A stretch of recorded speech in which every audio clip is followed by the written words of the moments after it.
podcast vous est offert par BMW. Découvrez le futur de la conduite avec la nouvelle BMW iX3. Je m'appelle Loïc Streuss, vous écoutez Perspective, le podcast de Trends Tendance. L'incertitude va dominer pour les chômeurs et les CPAS. À partir du 1er janvier, une première vague de personnes sans emploi de longue durée va perdre ses allocations et va devoir se tourner vers les CPAS. L'impact à Bruxelles sera plus important qu'ailleurs, tant pour les personnes sans emploi que pour le personnel administratif. Et ce n'est pas moi qui le dis, mais Sébastien Lepoivre, président de la Fédération des CPAS bruxellois. Sébastien, bonjour. Bonjour. Le chômage, ce n'est pas un hamac pour la vie. Ces mots sont ceux de Bart De Wever lors de sa déclaration gouvernementale de ce mardi 26 novembre. C'était pour justifier sa réforme du chômage. À quoi compareriez-vous les CPAS ? Mais les CPAS ont été positionnés en parallèle de la sécurité sociale comme le dernier filet. Ce sont les organismes qui sont là pour intervenir en cas d'extrême précarité et en fonction des droits des gens à bénéficier ou non de la sécurité sociale. Donc ils ne peuvent intervenir que quand tout le champ de la sécurité sociale, ou évidemment le champ de l'emploi bien entendu en point de départ, ne peut plus évoluer, ne peut plus intervenir. Donc les CPS sont là vraiment en dernier filet, en dernier recours, et ils sont là pour stabiliser socialement les personnes qui ont de multiples difficultés, tant en termes de santé qu'en termes de psychosocial, qu'en termes de situation familiale. Et donc les CPS n'ont pas vocation à devenir les premiers organismes de mise à l'emploi des régions. Ce n'est pas pour ça qu'ils sont placés là. Et les réformes actuelles ont tendance à changer cet état de fait. On y reviendra, bien entendu. Mais avant toute chose, ma question, c'est votre point de vue sur cette réforme de l'Arizona. On la présente comme historique. Est-ce que vous partagez cette affirmation de David Clarinval, le ministre de l'Emploi ? Il a raison, sa réforme est historique. Pour les CPS, c'est une réforme copernicienne. On change complètement les règles du jeu dans un délai totalement déraisonnable. Pour les CPS, c'est la réforme du siècle.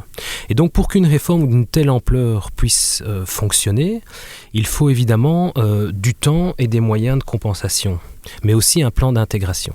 On manque les trois. On manque des trois éléments que je viens de citer. Maintenant, j'ai évoqué cela en direct avec le ministre Clarinval. Je lui ai dit les yeux dans les yeux, monsieur le ministre, votre enjeu, c'est de la remise à l'emploi. Et croyez-le ou non, l'enjeu des CPS, c'est aussi la remise à l'emploi. Avec d'abord une stabilisation sociale. Il faut d'abord s'assurer que les personnes puissent bénéficier du minimum pour couvrir leurs besoins vitaux. Et après, c'est de tout miser avec eux dans une autonomisation qui passe, dans le meilleur des cas, par la remise à l'emploi. Donc, je lui ai dit chiche, les CPS mettent déjà chaque année plus de 10 000 personnes à l'emploi. Est-ce que c'est suffisant ? Probablement pas, mais nous ne sommes pas en capacité de faire plus. Donc moi, je peux être assez convaincu du fait qu'il faut mettre encore plus de gens à l'emploi, mais je dis chiche. Je le disais en préambule, vous avez déclaré dans une interview accordée à nos confrères du VIF que Bruxelles allait être particulièrement impactée, en tout cas davantage que la Wallonie et la Flandre. Est-ce que vous pouvez nous donner quelques chiffres ou un contexte qui appuie votre déclaration ? Mais Bruxelles va compter dans les tableaux mis à jour de l'ONEM à peu près un quart des exclus. Un quart des exclus pour un 11e de la population, et je ne parle même pas de la taille du territoire. Donc effectivement, Bruxelles va proportionnellement à sa taille et à sa population payer probablement le plus lourd tribut par rapport aux autres régions. Maintenant, ce n'est pas un concours malsain entre les régions, mais il est vrai que Bruxelles compte des spécificités tout à fait particulières qui ne sont pas comparables aux autres régions. Je vais donner 2-3 exemples. La première, c'est que quand on regarde les chiffres des exclusions, il y a un défi dans toutes les communes. Même une toute petite commune, un petit village reculé rural, quand il y aura 10, 15, 20 ou même 50 exclus, ce sera très très impactant pour le petit village. Mais c'est un mi-temps. En termes de travail social, 50 ou 40 dossiers, c'est un mi-temps. Oui, parce qu'un équivalent temps plein peut gérer 80 dossiers, plus ou moins. Alors c'est une norme qui n'est pas inscrite dans un texte réglementaire, mais effectivement on arrive à entre 80 et 120, ce serait une norme acceptable. Donc à partir... Et ça a un impact et on y reviendra justement sur le nombre d'équivalents temps plein qui manque à Bruxelles, mais on y reviendra, je vous laisse la parole. Ouais. Mais donc quand on a regardé un petit peu quel était le seuil du nombre d'exclus au regard de la taille des communes. Et on s'est dit qu'à partir de 20 000 habitants, proportionnellement, le taux d'exclus est en plusieurs centaines, voire en plusieurs milliers d'exclus. Et là, l'enjeu et les anticipations que l'on doit prévoir pour que cette réforme puisse fonctionner et les impacts sur le pouvoir local sont beaucoup plus importants. Alors les communes de 20 000 habitants, si on garde cette frontière un petit peu symbolique, en Wallonie, il y en a 10%. En Flandre, 20%. Mais à Bruxelles, c'est 100%. Il y a 19 communes qui ont plus de 20 000 habitants. Et donc, proportionnellement, l'impact des exclusions à Bruxelles sera colossal. Et un autre élément, c'est la spécificité, évidemment, des personnes exclues à Bruxelles, mais aussi du réseau de l'emploi à Bruxelles. Les réalités d'emploi à Bruxelles sont incomparables par rapport aux autres régions. Les communes bruxelloises aussi ne sont pas toutes logées à la même enseigne. Par exemple, Molenbeek ou Anderlecht s'attendent à devoir gérer entre 4 000 et 6 000 nouveaux dossiers avec déjà des allocataires qui sont inscrits au CPS. Par exemple, Molenbeek, c'est 7 000. Ça signifie que certaines communes bruxelloises vont devoir répondre à un défi supérieur à d'autres. On imagine que la situation à Molenbeek n'est pas la même qu'à Uccle. Tout à fait, mais en fait, on peut jongler un petit peu avec les chiffres. Proportionnellement, quelle est la ville ou la commune de Bruxelles qui a en chiffre absolu le plus d'exclus? C'est la ville de Bruxelles. C'est le plus grand territoire, c'est la plus grosse commune, il y a 200 000 habitants et ils ont 8 000 exclus. Donc si on doit faire un calcul ou un classement malsain à nouveau du nombre d'exclus par commune, la ville de Bruxelles est au-dessus. Mais ce n'est pas ça qu'on doit comparer. On doit comparer ça avec la population, avec le chiffre de la population, et on doit aussi comparer ça avec les personnes actives, les 18-65 ans. Et quand on prend ces références-là, la donne change. L'impact proportionnel, mais cette proportion est très très importante, il est beaucoup plus important à Saint-Josse, où une personne sur 16, il faut bien entendre ça, une personne sur 16, entre 18 et 65 ans, dans la population de Saint-Josse, va être exclue du chômage. Et en fait, proportionnellement, Saint-Josse va avoir beaucoup plus d'exclus par rapport à sa taille, par rapport à sa population et par rapport aux adultes entre 18 et 65 ans que la ville de Bruxelles, par exemple. Mais à nouveau, je répète, ce n'est pas un concours entre les deux. Mais donc, on peut c'est pour comprendre. Berchem-Saint-Agathe, pour reprendre un autre exemple, ils ont 3 agents d'insertion aujourd'hui. La ville de Bruxelles en a 100. On ne compare pas les mêmes choses. Est-ce que la ville de Bruxelles aura plus d'exclus? Oui, mais ils ont un territoire plus grand, ils ont des services d'une autre qualité, ils ont d'autres types de ressources. Et je ne dis pas que ce sera facile pour la ville de Bruxelles, mais ce sera proportionnellement beaucoup plus difficile pour Berchem-Saint-Agathe, Koekelberg, Evere ou Saint-Josse, bien entendu. Alors, on a évoqué quelques chiffres d'exclus. Est-ce que vous pouvez nous dire combien de personnes vont perdre leur allocation de chômage en région bruxelloise le 1er janvier prochain ou à partir du 1er janvier prochain? Est-ce qu'on a des chiffres? Alors les chiffres sont confirmés par l'ONEM et on a reçu une mise à jour en septembre. Donc ce sont les derniers tableaux qui sont à jour. Et donc il y a 41 710 personnes habitant à Bruxelles qui vont être exclues à partir du 1er janvier. Maintenant il y a des phases puisqu'on a dit qu'un stock, avec tout le respect que j'ai pour ces personnes évidemment, mais un stock d'une telle ampleur ne peut pas être libéré en une fois parce que ce serait tout à fait déraisonnable. On a été partiellement entendu, on nous a dit oui, vous n'avez pas tort, on va phaser. Maintenant, le phasage a des effets tout à fait pervers, on y reviendra probablement. Donc le phasage, c'est une première catégorie de personnes sans emploi de longue durée. C'est à partir du 1er janvier les exclus, ce seront les chômeurs de plus de 20 ans. Mois de mars, c'est plus de 8 ans, et puis ça va aller de manière décroissante comme celle-là. Ce phasage, est-ce que Bruxelles va immédiatement entrer dans le vif du sujet, si je peux me permettre, ou est-ce qu'en fait, Bruxelles va graduellement être confrontée à de plus en plus d'exclus? Mais la région bruxelloise est déjà confrontée dans le vif du sujet, puisque nous sommes déjà approchés, tous les pouvoirs locaux, c'est la commune et le CPS, ce sont les pouvoirs les plus proches des citoyens. Donc ils ont reçu leur courrier depuis septembre et octobre, c'est aussi par phase, et les gens ont une réaction d'aller directement demander des informations au niveau de pouvoir le plus proche d'eux, donc c'est-à-dire les communes et les CPS. Mais donc on est déjà confronté à des augmentations de flux. Maintenant, les deux plus grosses vagues, effectivement, en chiffres annoncés, seront le 1er mars et le 1er avril. Maintenant, un effet très pervers dans ce phasage, c'est qu'il est lié à des compensations qui doivent arriver et être prévues par le fédéral. Et les compensations, je disais, il y a des effets un petit peu pervers, puisque il y a des règles, il y a des conditions et elles sont dégressives en fonction du temps. Et donc une des conditions, pour pouvoir compenser pleinement l'éventuel revenu d'intégration d'une personne qui rentrerait évidemment dans les conditions et qui est exclue du chômage, est que la personne vienne avant le 30 juin. Après le 30 juin, les règles changent. Pas les nombres d'exclus. On va exclure 190 000 personnes en Belgique en 18 mois. Et ça va continuer puisque c'est un système qui va être actif même dans le futur. Oui, la dernière phase, c'est le 1er juillet 2027. 2027, mais après le 1er juillet 2027, il va encore y avoir des exclus au fur et à mesure, puisque l'enjeu, c'est de limiter dans le temps les allocations de chômage, non pas à 2 ans, mais à 1 an avec un maximum de 2 ans, mais de manière continue. Ça veut dire qu'il va y avoir, après juillet 2027, encore des exclus de chômage qui vont être confrontés à des défis et potentiellement venir vers les CPS. Mais donc, ce qui est un petit peu paradoxal, c'est qu'on dit, et ça on en a parlé aussi avec le ministre, n'allez pas trop vite dans les CPS, puisque l'enjeu c'est surtout de ne pas aller au CPS, mais de trouver une autre voie, et certainement de rebondir par une formation ou par un emploi. Ça c'est le plan A, mais moi je suis d'accord avec ça.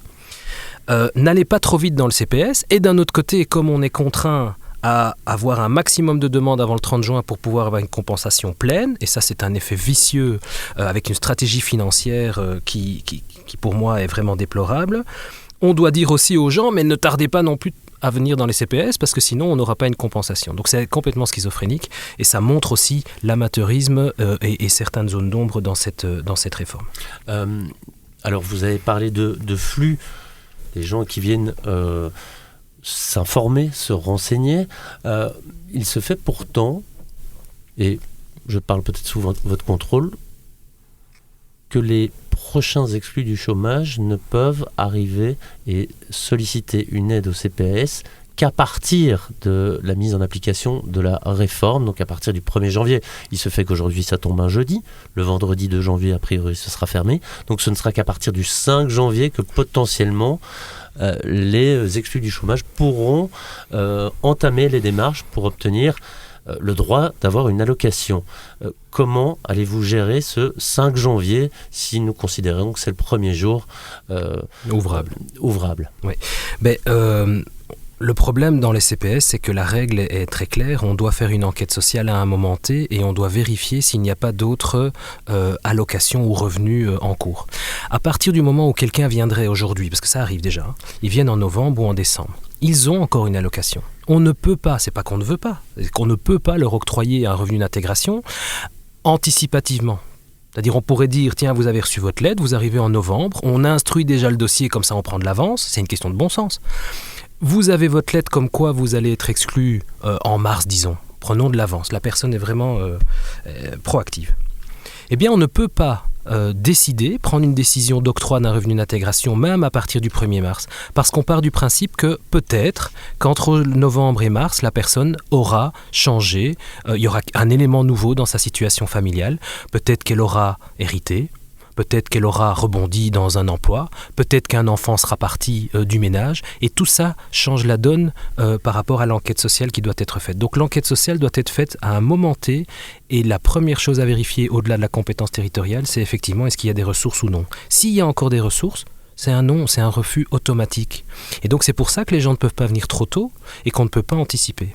Nous, ce que l'on a demandé au ministre et à son administration, c'est-à-dire l'ONEM, c'est de bénéficier des listes qu'on puisse justement phaser, parce que dans ces listes et dans les personnes exclues, il y a déjà des ménages qui sont connus par les CPS. Et on aurait pu à ce moment-là anticiper, planifier, mettre dans un mettre dans un rétro-planning intelligent, phasé, et qu'on puisse nous-mêmes prendre contact avec les personnes de manière à faire valoir leurs droits à une information la plus claire possible. Parce qu'il y a toute une série de gens qui se passent à travers les radars, qui n'ont pas compris la lettre qu'ils ont reçue. Et comme ça, on peut un petit peu ventiler de manière stratégique. Mais la réponse a été un non catégorique. On ne partage pas les listes de l'ONEM avec les CPAS. Et donc, si on décode ce que vous venez de nous dire, c'est que les exclus du chômage, à partir du 1er janvier, ne percevront pas d'allocation pendant toute la durée du traitement de leur dossier. 1 mois, alors légalement c'est 30 jours ouvrables, mais ça pourrait être plus. Tout à fait. Et ça, c'est déplorable. Donc, ce n'est pas une excuse, c'est totalement intolérable, mais force est de constater que dans certains CPAS à Bruxelles, vu la pression et l'augmentation des flux qui ne datent pas de janvier, enfin de la réforme Arizona, ça date déjà de plusieurs mois, voire plusieurs années. On observe à Bruxelles, on a doublé les aides sociales en 10 ans. Dans certaines communes, l'augmentation annuelle, c'est de 8 à 10% des demandes d'aide. Et on ne parle pas de la réforme chômage, là, on parle de ce qu'on vit maintenant. Aujourd'hui déjà, nous ne sommes parfois plus en capacité de respecter les délais légaux. Ce n'est pas un jeu, ce n'est pas de gaieté de cœur, parce que ce délai légal de 30 jours, il a du sens. Il a du sens pour la personne, parce qu'on ne peut pas la laisser sans rien. C'est une question de vitale. Et il a du sens pour les travailleurs sociaux. Parce que eux, ils ont la vocation évidemment d'aider les personnes et de ne pas les laisser dans la précarité. Mais on n'est plus en capacité de respecter ce délai légal. Pas par jeu, pas par je m'en foutisme, mais parce qu'en fait on est noyé par le nombre de dossiers. Et les flux de janvier ne vont rien arranger, bien au contraire. Oui, d'ailleurs, certains allocataires ont porté l'affaire devant le tribunal du travail, notamment vis-à-vis des retards accumulés par le CPAS d'Anderlecht, même si on sait que le contexte a été différent. Mais ce contexte a amené à la démission ou au départ de certains agents qui du coup n'ont plus pu traiter les dossiers et donc ça a accumulé les retards. Alors au-delà du fait, est-ce que ça va faire effet boule de neige, est-ce que des allocataires vont se tourner vers les tribunaux du travail? En fait, je me pose même la question en vous en parlant. Est-ce qu'on peut craindre qu'il y ait davantage de dossiers portés auprès du tribunal du travail et qui pourraient surcharger? Bien sûr, mais c'est proportionnel à la demande de dossiers. Dans les communes, on voit des augmentations de demandes et des augmentations de dossiers, et donc des augmentations de recours contre les décisions.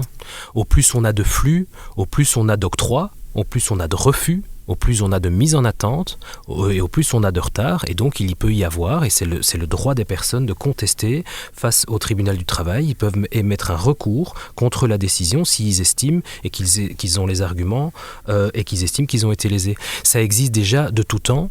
Maintenant, est-ce que les flux augmentent dans les contestations au tribunal? Oui, puisqu'on a doublé le nombre d'aides dans les CPS bruxellois en 10 ans, eh bien, comparativement ou proportionnellement, les recours potentiels ont doublé aussi en 10 ans. Et donc, ça ne pourra qu'augmenter, pas parce que les CPS prennent des mauvaises décisions, mais parce qu'en fait, les flux augmentent. Et donc, c'est tout à fait proportionnel.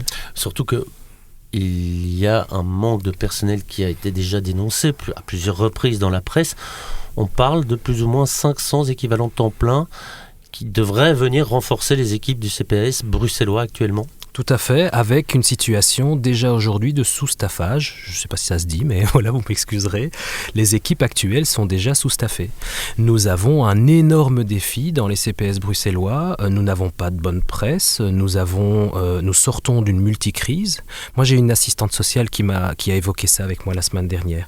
Quelqu'un pour qui j'ai beaucoup d'estime, qui fait un travail remarquable et qui est là depuis longtemps. Elle m'a dit, Monsieur Le Poivre, cette crise est la crise de trop. J'ai assumé les crises de la migration. J'ai assumé avec vous la crise du Covid, qui a été quand même, qui a laissé des traces. J'ai géré la crise énergétique, la crise ukrainienne. Ça, c'est la crise de trop. Je n'en peux plus, je suis au bout. Et donc ça, c'est quelque chose que l'on doit pouvoir entendre. Ce n'est pas un cas isolé. Ça, c'est déjà la situation actuelle. Donc on doit effectivement engager du personnel et du personnel social qui est déclaré tout à fait officiellement en pénurie. Donc c'est un défi qui est quasiment, et je ne veux pas être alarmiste parce que j'en ai marre d'avoir un discours fort négatif, mais c'est un défi inatteignable. On doit tous recruter les mêmes profils qui sont officiellement déclarés en pénurie. Et à Bruxelles, on souffre en plus d'un problème de barème puisque nos travailleurs locaux sont payés à peu près entre 10 et 15% de moins que ce qui est le cas dans les autres régions. Donc on a pas mal de travailleurs sociaux qui quittent la région bruxelloise pour aller travailler en Flandre ou en Wallonie pour une question de proximité. C'est tout à fait légitime et voilà, naturel, mais aussi pour une question de barème et enfin pour une question de charge de travail, puisqu'a priori, dans certaines communes périphériques, ils auront moins de travail administratif. Combien gagne plus ou moins un agent du CPS ? Ça dépend de sa situation, de son ancienneté, de son âge, mais à peu de choses près, on est en début de carrière à plus de 2000 euros. Voilà, net. On tourne autour. Oui, en net, bien sûr. Est-ce qu'il y a dans la réflexion autour de cette réforme une réflexion liée à la revalorisation salariale pour attirer des nouveaux profils et pour sortir les assistants sociaux de la case métier en pénurie? Alors, il y a deux éléments clés qui me viennent. C'est effectivement la revalorisation, mais avant ça, les conditions de travail. Les conditions de bien-être au travail, puisque pour le moment, il y a une violence institutionnelle qui est là, qu'on ne peut pas nier, qu'on doit assumer, on doit lutter contre ça, mais c'est vrai que la surcharge... Et qui risque d'augmenter en plus. Donc nos interventions auprès des services fédéraux principalement, mais aussi au niveau de la région, c'est de prendre conscience que la surcharge est telle, il faut une simplification, et ce qu'on observe, c'est au contraire une complexification. Donc premier élément pour travailler sur le bien-être des travailleurs, c'est arriver à une norme d'encadrement, parce que là tout à l'heure on a parlé des 80 à 100 dossiers par AS, on est bien au-dessus à Bruxelles, donc il faudrait que cette norme soit à un moment figée dans un texte réglementaire. De deux, une simplification administrative du travail, et pour revenir à un travail qui fait sens, un travail social, c'est pas un travail administratif derrière un bureau, derrière un ordinateur. Et enfin 3, vous l'avez évoqué au début, on ne peut pas nier qu'il faut absolument rouvrir les négociations en comité C d'une revalorisation barémique, mais pour ça il nous faut un gouvernement régional.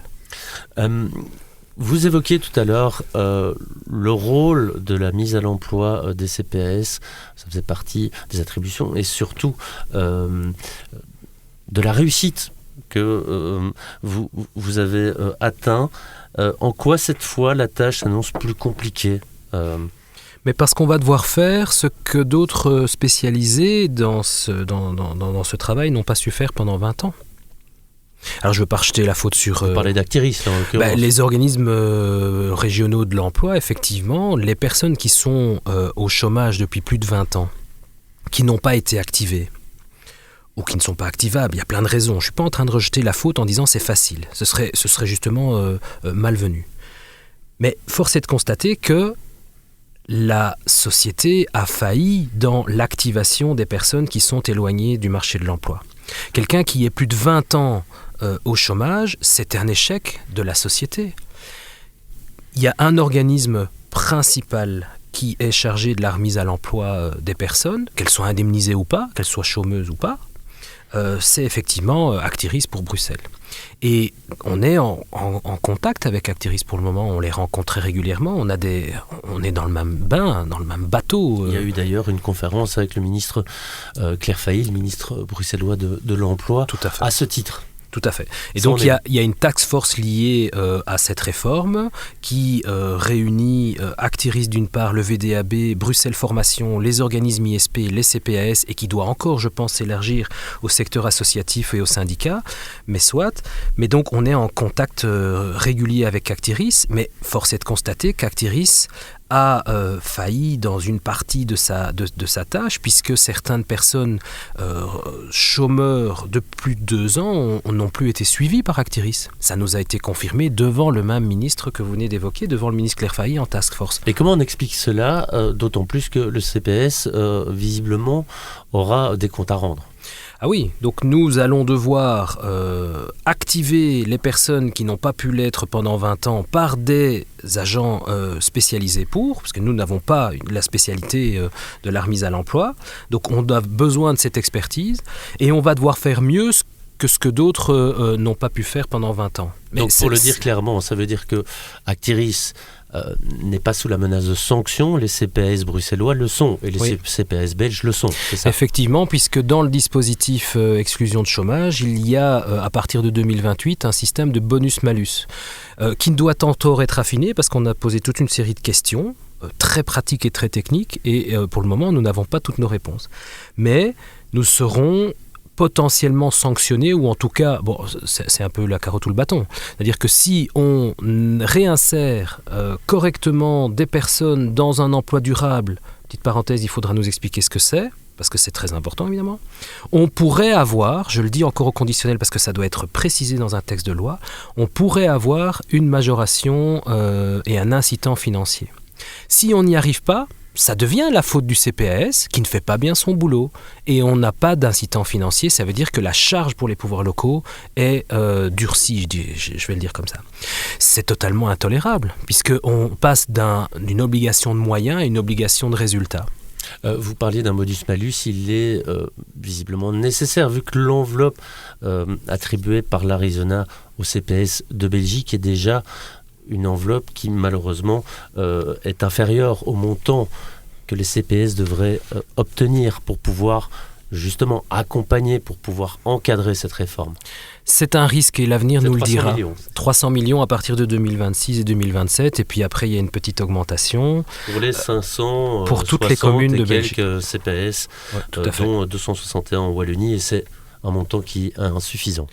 Si, mais l'avenir nous le dira, si nos postulats et nos prévisions sont malheureusement justes, et j'espère véritablement que je me trompe, mais ça a été confirmé par plusieurs observateurs, et cette étude a été confrontée à des économistes, à des chercheurs, et donc ça s'appuie quand même sur des faits. On n'aura pas 30% de personnes qui vont aller vers les CPAS. On aura bien plus que ça, parce qu'en fait les profils des gens exclus est bien différent de ce qu'on a connu en 2015. Et donc les fédérations de CPS, je dis bien les fédérations, c'est pas que le bruxellois qui parle, ce sont les fédérations, tablent sur 60% d'exclus qui pourraient à un moment émerger au CPS. Si cet état est vérifié dans le futur, l'impact sera évidemment colossal, puisque nous avons calculé si 25 000 personnes, c'est-à-dire 60% des 42 000, arrivent dans les CPAS et ont droit à un revenu d'intégration, l'impact sur une année pleine est de 164 millions. Si, à nouveau... Rien que pour Bruxelles. Rien que pour Bruxelles. Donc si, à nouveau, ce postulat est exact, on prend Bruxelles avec cet impact, on prend les 2 grandes villes wallonnes et les 2 grandes villes flamandes, et on prend toute l'enveloppe des 300 millions. Donc c'est un risque, il sera vérifié dans le futur. Maintenant, il y a d'autres dispositifs et d'autres réformes en cours qui durcissent aussi l'accès aux revenus d'intégration et qui va peut-être générer une diminution de l'impact sur les dotations. Ma dernière question, elle a trait à ce guide pratique que la Fédération des CPS a publié. Il est disponible sur le site internet des CPS. C'est un guide qui est destiné à épauler les prochains exclus du chômage, et on peut y lire, je cite ce guide, « Il n'y a pas de honte à franchir les portes d'un CPS. C'est vrai qu'il y a toujours eu un tabou autour des CPS. Pourquoi ?» Mais parce que les CPS ont une drôle d'image. Les CPS, c'est l'institution qui donne de l'argent aux pauvres. Et si on s'arrête là, ce serait vraiment méconnaître le travail des CPS. Les CPS font beaucoup plus que ça. L'action des CPS, elle peut prendre toutes les formes. Elle va à 360 degrés.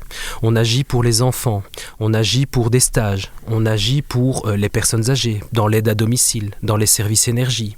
On agit, parce que c'est inscrit dans notre loi organique, dans la prévention. On organise des activités.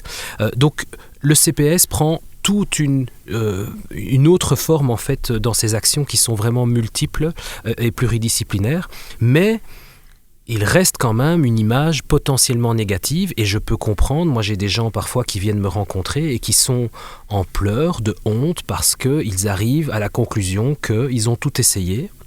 Parce que le côté, le cliché de la personne qui se complaît dans l'aide sociale, etc., malheureusement, moi, je ne le rencontre pas au quotidien. Je rencontre plutôt des gens qui essayent de se battre, qui essayent de survivre, qui essayent de se débrouiller, mais qui parfois n'y arrivent pas. Et ils sont contraints à un moment de venir vers les CPS parce qu'ils n'ont pas d'autre choix. Et c'est rarement de gaieté de cœur. Mais c'est vrai que les CPS ont cette mauvaise image, alors que, je vais prendre un exemple qui n'est malheureusement pas si loin, et je touche du bois, j'espère qu'on ne va pas revivre ça, mais la crise sanitaire a bien montré que les CPS étaient plus qu'utiles.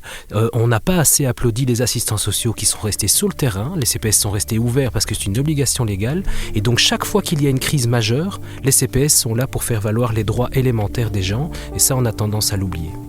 Eh bien, voilà qui conclut notre entretien. Sébastien Lepoivre, je le rappelle, vous êtes président de la Fédération des CPS bruxellois. C'était Perspective, le podcast de la rédaction de Trends Tendance, que vous pouvez retrouver sur toutes les plateformes habituelles. Merci de nous avoir écoutés.